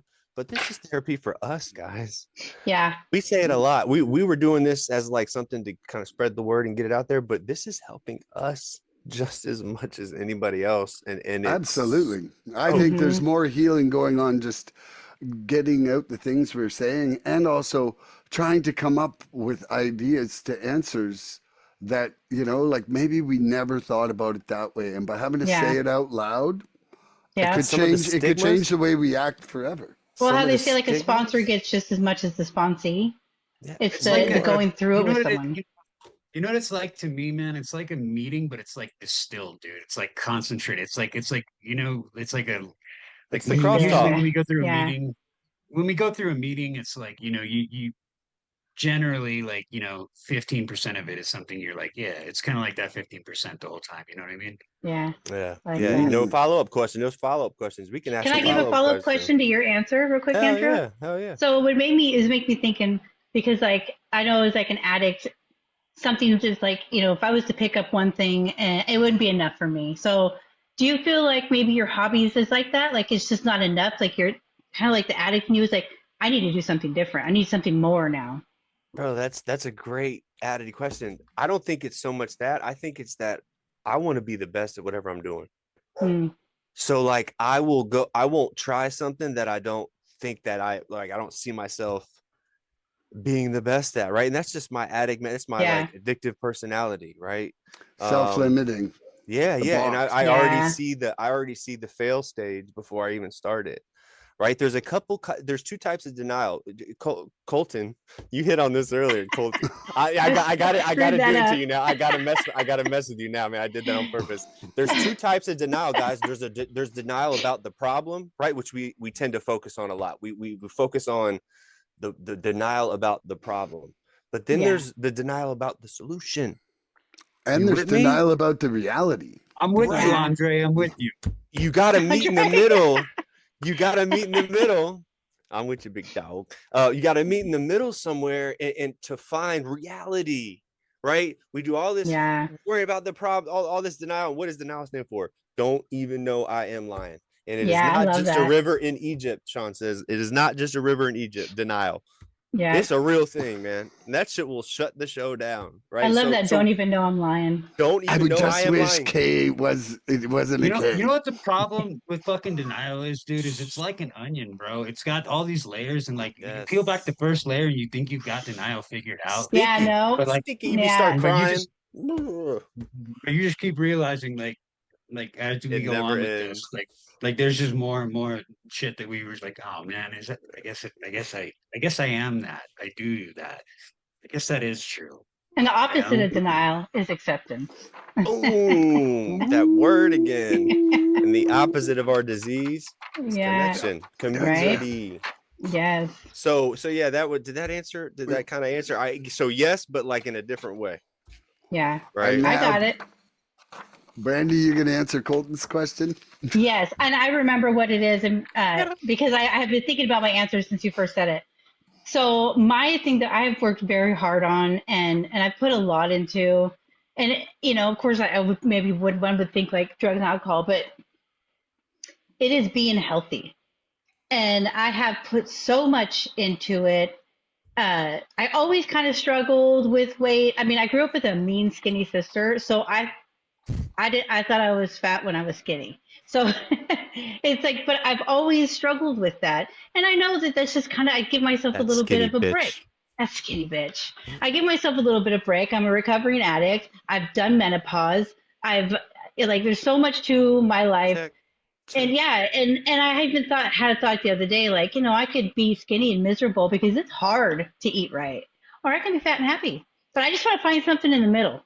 But I have put a lot into it, and that's where I have to remind myself that, like, I quit drugs and alcohol. I quit that, one of the hardest things to ever quit, and I stand by it. Why can't I push that in other parts? And I can, and I want, and I will, and I do. Like, that's why I can never use again, because I get comfortable and I get cocky, and I'm like, well, I lost this amount, so I'm okay to do this. And what happens? I go right back to where I was. And it's a hard one. It's a really hard one because I'm not trying to be skinny. I want to be healthy. Like, I didn't get clean to be unhealthy, and there's other ways I need to find to self-soothe. And so to put so much work into it and to see success in being healthier and to go right back to where I was frustrates the hell out of me. It really does. And it's kind of like, how healthy do I want to be? I want to be fappy. No, she didn't. I want to be fappy. Yeah, just open up a whole new line. You open up a whole new line, Brandi, because how spiritual do you want to be? Right. Everything you want to be. And it's just so hard to be strict. And I don't like to do fad things. And I've done my share of them. And like when I was in treatment, so when I got to treatment, I ate 3 meals a day, and I ate like half meals. I walked 2 miles a day. I smoked a pack and a half of cigarettes a day, so that wasn't healthy. But I left treatment 28 days. I lost 40 fucking pounds. Like, who does that? Because I just was. I put on 20 in Most people get fat in rehab, dude. Like, right? That's generally how that is. So I came out like, I had a good cut. Yeah, I put on weight. I came out with like, women from I Mars, got this men from covered. Venus. What is that? Yeah, I couldn't believe it. I couldn't believe it. And so for me, it was like, but then I was just getting back to life, and I was comfortable, and I wasn't making the same choice. I wasn't doing the same thing because treatment, like I didn't have a husband and kids to deal with. I go for a walk after breakfast and after dinner, and it was just like, so when I come home, I'm like, this is It's who I am. Like, vacation. I got rid of all my fat clothes, you know. I was like, I don't need these, and then it's like, okay, let's be real here a little bit. Forgot I Damn had it. kids. Forgot I had kids. And Yeah, and so because I want to enjoy the finer things in life like coffee, ice cream, but I try to only to do buy that on Fridays Oh, now. So that's definitely my Haagen-Dazs. yeah. Haagen-Dazs Haagen coffee ice Dazs cream is coffee the ice best cream can we is take an the ice cream shit. break? Jerry's. Ice cream break. Ice cream Ben break. No, and Jerry's. if you put a Heath bar in that, it was even better, really. Hey, with a little bit of fruity pebbles on top. Just a little- I Well, mean, I used to put nerds in my slushies. Brandy, this Like I is for put another sugar in my podcast. sugar. This is a I'm telling topic for you, another podcast. I am an extreme sugar junkie. Okay. Uh, uh, We're gonna- that has been we're been gonna a big struggle. we're gonna sugar arm wrestle here in a minute. Whoa. I tell you what. But to me I don't want to beat myself up over it. That's something that I definitely do not want to do. I won't do. I just want to be able to be consistent with it. And I've struggled to do that. I have every excuse why not to and every excuse why I should. Avoiding And so- complacency, right? Yes. Oh, yes. Man, complacency says I can do whatever I want. Staying consistent. Yeah. That's it. So that's a big one. And like when it's part of like the mental part of everything, because I could easily get down on myself about it. And I don't, because I mean my husband loves me bigger than smaller. I know that. So it's not like I'm lacking love in that department because I've gained weight. I know I can do better and I want to be healthy, That's why I quit using drugs, well, more than that, but it's The a people big part that of it. really love us want us fat as shit. Yeah. Oh, yeah. The people that really love us want us to be the biggest people in the world because they're like, I don't really care. I just want you huge. Like, and I don't want anybody else hitting on you. And I just want you. Like, well, and just like the healthy difference, like when my husband and I quit using drugs together years ago, I used to like love to watch him eat because he was like 140 pounds when we started dating. And this was 20 some years ago. So it was like, I was like, I wanted him to be bigger, not like I wanted to see him healthy. And so it's, and he's like a fine wine though, really, he just got grayer and his beard got longer. So, but it's for, so I don't need it for outside. I need to, I want to feel good, and all the way around. And I mean, I wear leggings all the time, so it's like I got to fit in anything particular, So I'm a comfy, like I just wear one sweatshirt to the next, but it's about being healthy. And I guess the point is I know I have the ability to do it, after being able to quit a lifelong habit. confidence. I can, yeah. And so that's something I definitely want to acknowledge out loud more and work on. So Yeah, that's a great nice. question. Still. Colter, your own question for you. For me, well, see now Brandy's got me thinking about this like in a whole new way now. But like, okay, let me just pre-acknowledge my question with Happy dance. I'm gonna start with the shit that I'm not even willing to put effort into yet, which is like coffee and cigarettes, right? Like those are two things that I want to do better, but like I haven't even made like much of an attempt yet. Like I mean I'm vaping here, but that's just because I can't go outside and smoke while we do Somebody this. says But, something about you're like, don't fuck with me. Just Yeah. well, Yeah. I don't know, man. There's two parts to that, right? Like I always use I'm coming up on like 1 year, and like that's when they say you don't try to quit in the year. I'm not gonna be able to use that excuse for very much longer. But I don't know, dude. Like coffee and cigarette and tobacco, or like that. Those were like the only way I got through prison, to be honest with you. And I just have not even considered letting those go. So there are things like that I have yet to even attempt to tackle. But back to the actual question, like there's a few things for me, but I think like Milan, like emotional reaction is the number one thing that bothers me that I struggle with. Like because it's something I actively think about. I watch videos about, I read articles about, you know what I mean? I do like a lot of things to try to not be better, like to try to not behave the way that I do when the emotions hit hard and like there's a lot of shit behind it, like especially with my kids and my significant other. But my kids are the ones where it seems to be the most explosive. You know, like my oldest son specifically, like it's I don't know what it is. There's just like something like you were talking, you kind of touched on it earlier, where there's some kind of like thing I built in my head about what I need or want him to be or what I do or don't want him to suffer or Mhm. you know what I mean? And like anything that threatens that little fucking house I built, like or like a behavior that you know, like I know is going to be something that messes with his whole whatever I want for him. Like it just comes out like lightning, and I say and behave in a way that, upon reflection, I feel awful about. And I have been getting better, I think.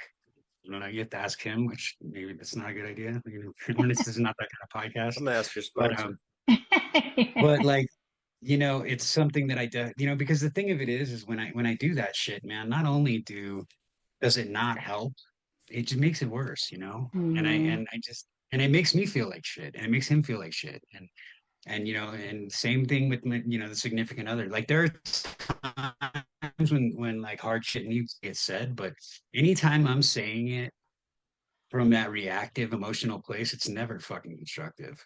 You know what I mean? Mhm. And so that's why I put so much work, you know, thought, like research into trying to be better, because I know how bad it is, but it's very hard for me. And the other one is I think kind of what, you know, Brandy was touching on is just like the daily shit, like breaking out of like the complacency and laziness, right? Like I want to, and like, you know, I make like these ideas, I have all these ideas, I just don't act on a lot of them, you know. Yeah. And just stay like I'm fortunate in the way that like I think you know, I don't have like a lot of financial pressure on me like you guys do, like you were talking about right now, which is great, and I'm grateful. But at the same time, it kind of just leaves the space to not have to like deal with shit, you know? And I think that that's something I really want to start figuring out how to get through. Step Um, work. yeah. Well, that's this Milan guy, Marlon. Marlon. That Yeah. step work will help you out with What's all that, that shit, big Colton dog. or Andre? Hey, I was gonna say my name is Andre, and I'm an addict. Now that Mi my name amo is is Andre, Marlon. Mi my amo name is is Andre. Marlon. It is nice to meet all of you. I didn't know what to call Brandy though. Brand You know Dizzle. what? You know what I gotta just say, just off of the answers that we just even in this whole process of this actual podcast is like the stuff that we talk about and we struggle with today. Like I'm so grateful for those struggles, really, because the struggles before recovery were way worse. Like Oh, yeah. That's the hit, I Brandy. should That's really the hit just right be there. grateful for these Tell kind of them. Tell the struggles. people. Tell the And yeah, people. just us coming together and talking about it. Like we would have never done this shit if we were wanting to get You're high. being granted the opportunity to find a solution. Here's your Yes, key. Here's your key, yes. guys. I think it's Yeah, beautiful. I just had to say and put that out there because it's a gift, I It's think really. true. so too. Sounds like you're It's hopped up true. on recovery, Brand Dizzle. That's Yeah, right. look, mate, I got recovery fever. It's like you need to I'm be on a burning recovery up. I'm podcast or burning something. up. Yeehaw. That's right. That's right. Man, I got a choice between two questions here, and I'm like, which one? Which one? And Left or right? it's a kind of acceptance or self-acceptance, right? Like there's the two roots here. Okay, I'm gonna go with this one. The work we do can keep us together while we're waiting to feel good about ourselves. Our acceptance of that allows us to improve rather than to pretend we have it all together. How has this been the case in your recovery or not, Andrew or Andre? Can you fly through that one more time? Yes. So the work we do on ourselves can keep us together while we're waiting to feel good about ourselves. Mm-hmm. Like just holding us, right? Our acceptance of that allows us to improve rather than to pretend we have it all together. How has this been the case in your recovery or not, Beautiful. Andre? Beautiful. That was not a question. That was artwork. So thank you. Thank you, Picasso. That was beautiful. So that's really, really cool. A really great question. A lot of layers to it. So, Mhm. so God damn, when I came in here, if I had to I faked it till I made it, right? Or till I made it, right? Even if I was just acting as if, right? I was listening, they were saying, let us love you till you learn how to love yourself. But even if I was faking it to a point, right? If I was faking, eventually I'm gonna fake myself right into reality eventually if I keep coming back and I keep, taking some suggestions, right? And so acceptance is it comes in all levels. I think we're accepting a lot of things before we even know what that word means. And so there's a lot of layers to it. And I think that's that first layer, Milan, is coming to accept that, hey, what got me here is what got me here. I'm not responsible for my disease. And now let me accept that I was just acting like him until now, right? But I'm alive, right? It got me to where I'm eating things are tasting a little different. Now I'm gonna accept from here forward that it's gonna be on me, right? I'm not just gonna follow that dude around and wear his socks anymore. Like I'm gonna actually put my own socks on. I'm gonna learn how to, I when I was in rehab, there were kids that were asking me how to wash their clothes, and I taught a couple of kids how to wash their clothes, right? And that was, it was kind of uncomfortable, but when I did it, I'm like, bro, I just probably helped that dude out for life. He's gonna get a girlfriend because I just taught that dude how to wash his own socks. Yeah. He's probably gonna get married because of me. And there's my brain not going, nah, asshole, figure that shit out on your own. Or just service for service sake. Right. Yeah. It's just a man, I'm gonna work on myself, man. So as every layer comes on, another layer of acceptance is gonna come to where I'm at with whatever that situation is, right? I'm gonna accept that, hey, I'm comfortable where I'm at in my stance in this situation right here. I'm gonna accept that. Or I'm gonna accept that this is making me feel some kind of way. I gotta do some work. I gotta call somebody. I gotta ask for help, remain teachable, remain humble, call my sponsor. Bro, how did you keep that job for that long? Right? I don't know what I'm doing. Come to a meeting and ask for help. That's the big Yep. you want to get outside yourself, you're struggling with something and you want it to go away. Come to a meeting with 40, 50 people in there and tell them you don't know what you got. You have no clue how to handle a situation. You have no idea what you're doing, and you're 3+ years clean. You'll feel some kind of way, but I guarantee it'll hold you accountable to, like, here we are today. We have to accept it or not, and pivot, or just plow right through that shit, man. Like, I have to, as I get more along in this program, I have to be more and more comfortable with my decisions and those processes on how I get to those decisions. Right. I'm weighing those pros and cons, and I'm going, if somebody that I don't know is coming at me with a problem, I don't take too much stock in that. But if somebody that I love and I care about, somebody in my home group that comes to me is like, bro, this seems a little off, I'm gonna take some stock in that, man. I'm gonna internalize that, and I'm gonna give that some thought. I'm not gonna just discard what somebody that is very important in my life says to me, and if they think I'm doing something that's outside of the lines, or something's, they're trying to keep me from harm some kind of way, right? There you go with that giggle again, Brandi. Damn it! Oh, free Del. Yes. How free Del do you want to be? Yeah. I can't take y'all nowhere anymore. I can't take y'all anywhere. Goodness. This mom. Yeah. What's up, mom? Yeah. This is great. That's so funny. I thought you were laughing about some of the situations we're dealing with right now, because it's No, but that wild. is, yeah. Because you've done that before, where we're talking about something and we've dealt with it earlier on in that day, and you can't make this shit up. You can't make this shit up. You cannot make this shit up. I'm telling you, there's some shit that happens in these rooms that I wish I was writing a book. I wish I could have video on it all the time. Like, I wish that was legal, right? We could have a reality show in the rooms, which would be completely against all traditions and everything else. This is kind of like a reality show of a room.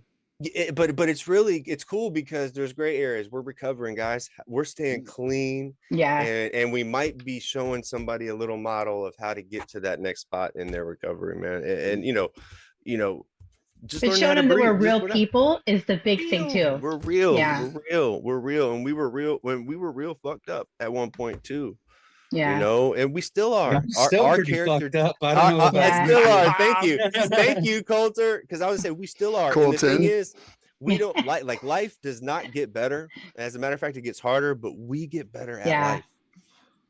Right. Like Beautifully said. that's the big thing you gotta. That's like that switch is like life sucks, bro. Fucking life sucks, but we get better at life, and it becomes one of those like I love being in that serenity 6 or 7, like Milan talks about But a it lot. sucked more when we were in active addiction, no matter Yeah, what, Mm-mm. yeah, really. yeah. Oh, Yeah. hands down, Yeah. right? Being able to look at it as like a third person perspective on that drug Yeah. addict now. Like you said, Milan, you did a step forward. You can't ever go back to living in that twilight land that you thought you were living in, all those lies and deceit. What, Delusionville is bro? gone. You be laughing at Yeah. yourself as soon as you stepped in that building. You'd be like, bro, I got to get the It's fuck out of here, really man. I need to back the hell up out of this building. that's the whole reason why I'm saying Mind like I blowing. can't go more than an hour and a half, 2 hours max from going back and making amends about something now, because He I'm did it on just this like I podcast. know it. He I did it just then. He did I it, have to, like, it drives me love it. crazy. Like, bro. and, All right, I'm and it's just like my shit's clear.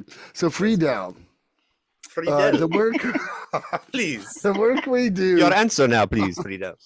Friedel, the work we turn. do can keep us together while we're waiting to feel good about ourselves. Our acceptance of that allows us to improve rather than to pretend we have it all together. How has this been the case in your recovery or not, Friedel? Spirit So hands. it's funny, like the more you hear the question, the more I understand it, it seems like, so like in the I love that beginning of question. recovery, it really was, I knew I was just faking it until I made it, like, because I didn't know anything, and I accepted that. Like I came in just open and like a sponge that was just ready to learn whatever it was, and to not know anything. And I fully accepted that. I accepted that I was going to be uncomfortable. I was going to say things I didn't want to say. I was going to do things I didn't want to do. But with that, I also knew that there was something else out there. I knew that it was a part of the process, like trust the process in a sense. And so to act as if was easy for me because I had done it in the past, but today I'm like truly acting as if. It's like not the say whatever I need to say so I can just get high. Like I know that there's this outcome that is beneficial to myself. And so to hold on to that and accept whatever it is in the moment and know that there's growth ahead helped me get to that next part. And then to be able to kind of go through the things that I was uncomfortable with, and not all at once, but be able to accept things as they are. Accept the fact that I'm an addict, and that I will like always need recovery. I hate to say need because I want, like I really do. I'm a big recovery nerd, but like to make the sentence sound right, like I have to do this. Like accepting the fact that I have to do meetings forever. Again, I get to. And those were things that were like could be difficult to accept, but at the same time, it was this whole new, like the whole fake it till you make it's real. Like I could sit there and tell myself, like just like I was saying, if I wake up and say it's a shitty day, it's going to be a shitty day. And if I wake up and say I'm so blessed, like I'm on You top become of the what you world, believe, guys. yes. So that acting as if really is coming to what you believe. And it helped me accept the things I didn't really want to accept because I knew that they were there and they're a part of me.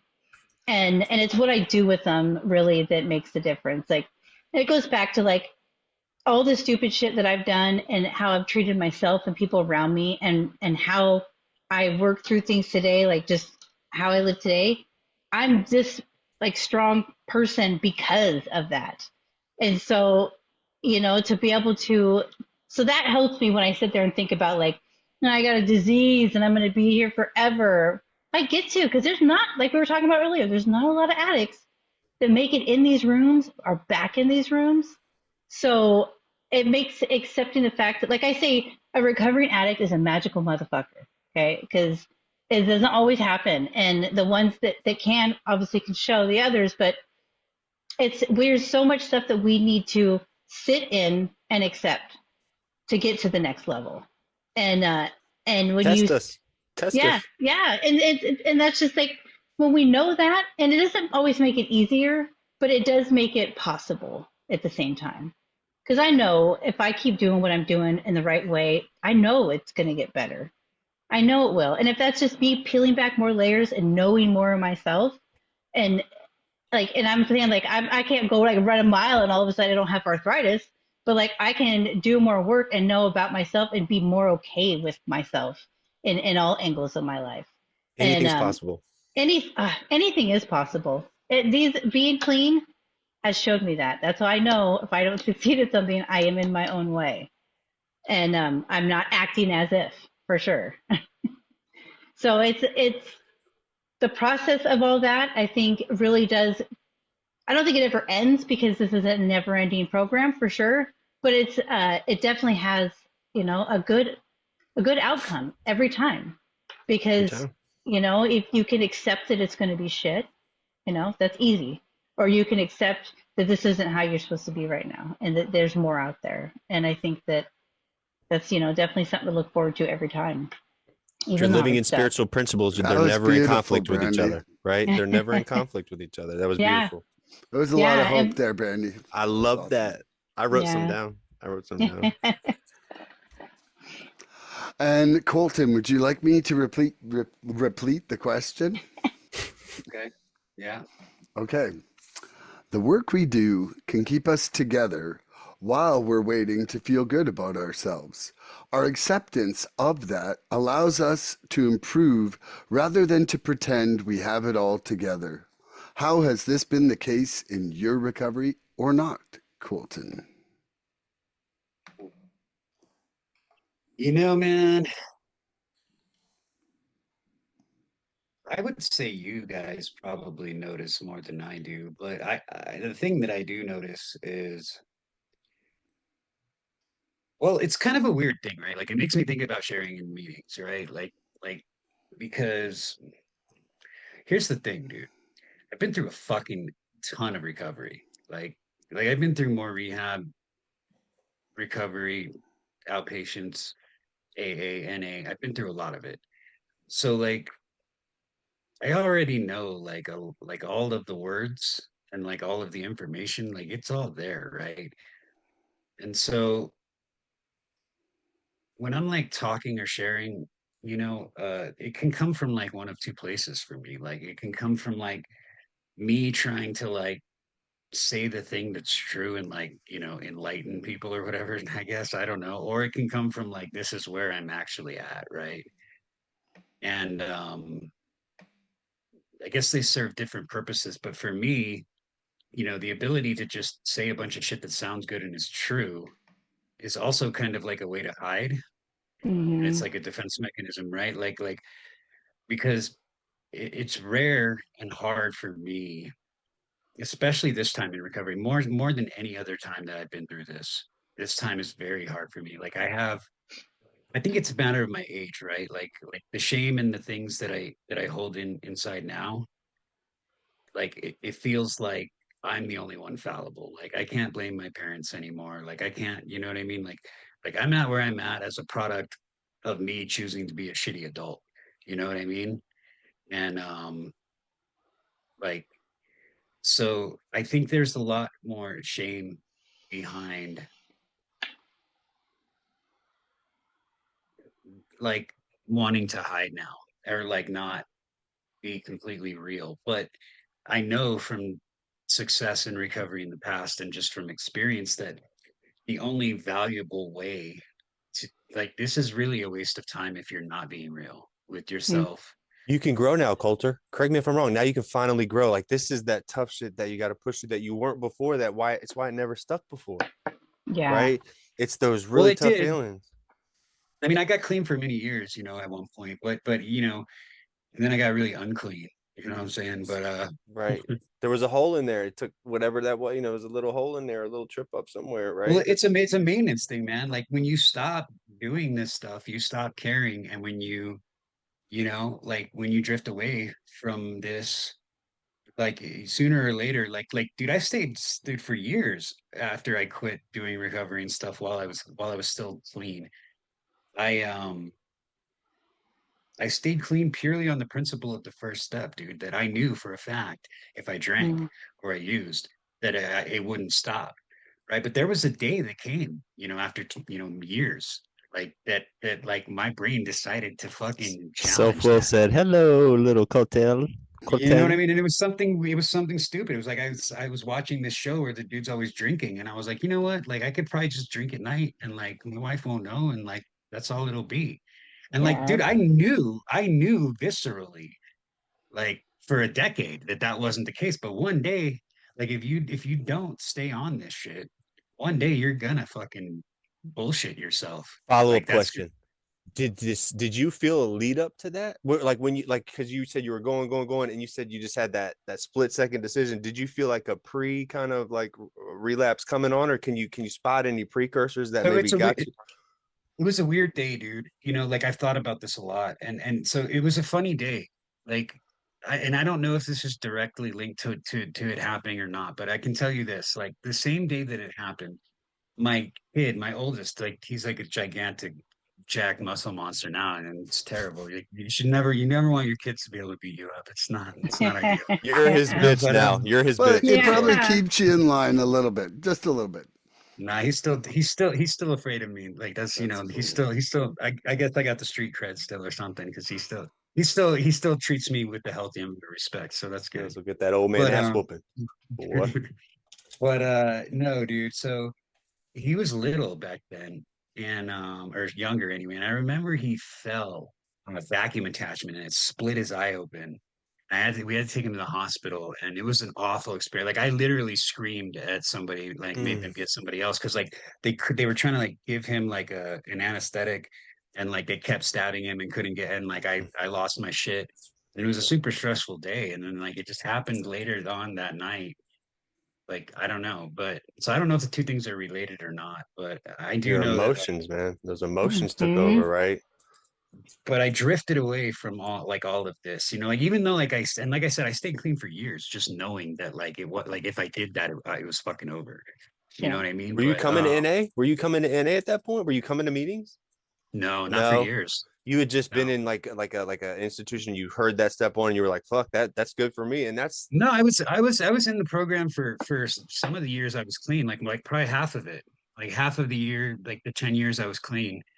I was active in recovery and I was much happier. Things were much better. But then I drifted away while I was married, and like I said, I stayed clean for years, like white knuckling it. But like if you don't stay active and engaged with this shit, sooner or later, like you will. I did. Like everyone I've ever known says the same thing. accepting Like change. like anybody that's had long-term sobriety that ends up, relapsing, like they all say the same shit. Complacency. That Yeah, complacency Hmm. kills, man. I stopped What going to we meetings. have is a daily reprieve contingent on the maintenance of our spiritual condition. right. Boom. Yes, Boom, So facts. boom, yeah, boom, boom, boom, Let's boom. say that 10 times. Ba-da-bum. does that answer your question? I Yeah, don't know. We I kind of think like it did. That was a great answer, man. Mhm. Made Man, me think. Made me think. Colton, I love your answers Colton, all the Mister time. Mister Colton. Okay, so I got to read myself the question again, even though I've read it 3 times. The work we do can keep us together while we're waiting to feel good about ourselves. Acceptance of that allows us to improve rather than to pretend we have it all together. How has this been the case in your recovery or not, Marlon? Well, fucking yo, Marvin. Ben, so I would say that, doing the step work allowed me to see a solution and brought awareness into the problems for me. And and writing out that step 4 was painful in the time because it was a painful awareness Mm. of all the stuff that I had thought was you guys, not How many me. pages? Yep. 120. Um, Yep. and but like the next sentence, it says our acceptance of that allows us to improve rather than to pretend we have it all together. And it was like what I said when I got out of the treatment center and I got in a fight with Michelle, right? It's like, bang, I was like, had the awareness and that awareness gave me at least a framework and a path to be moving forward towards. You know, failing immediately. I literally remember it was one of the first, like, I think it was like the first time I actually came on the Unity meeting. And I came on, and that was exactly what I shared about.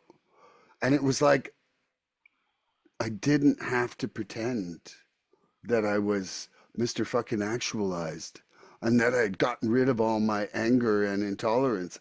I hadn't. I just learned about it.